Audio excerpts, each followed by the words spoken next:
Dalam kurun waktu 3 hari, jajaran Satreskrim Polres dan Polsek Tabanan berhasil mengungkap 2 kasus pencurian. Dari kasus ini, polisi mengamankan 9 orang tersangka, 2 diantaranya masih di bawah umur.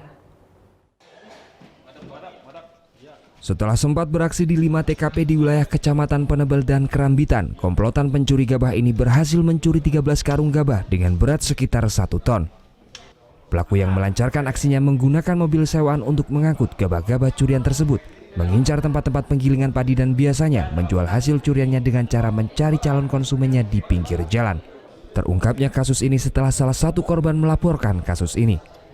Setelah dilakukan penyelidikan, Jumat 10 Maret lalu 2 pelaku berhasil ditangkap saat akan menjual hasil curiannya di sebuah penggilingan padi Desa Kebon Tigu, Kecamatan Tabanan.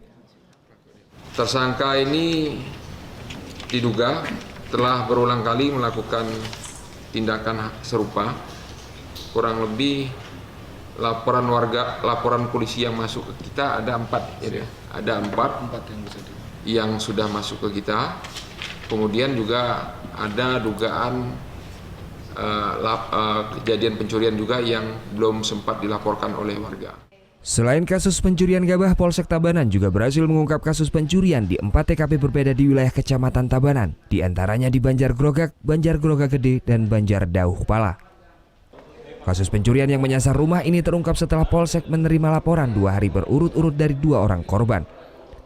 Setelah dilakukan penyelidikan, petugas berhasil mengamankan 6 orang pelaku, 2 diantaranya masih di bawah umur. Para pelaku beraksi dengan cara merusak pintu untuk masuk ke dalam rumah korban. Dari kasus ini, petugas berhasil mengamankan sejumlah barang bukti seperti iPhone, laptop, burung murai, dan sejumlah uang tunai. Hasil curian dengan total senilai 22 juta rupiah ini oleh pelaku digunakan untuk membeli kebutuhan sehari-hari. Dari kedua kasus tersebut, 7 tersangka dijerat dengan pasal 363 KUHP tentang pencurian dan pemberatan.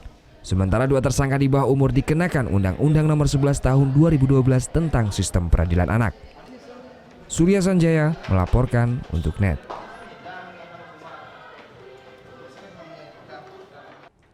Thank you. Udah selesai nonton beritanya? Jangan pergi dulu dong. Subscribe dulu dan nonton tayangan lainnya di sini. Subscribe, nonton lagi. Subscribe, nonton lagi.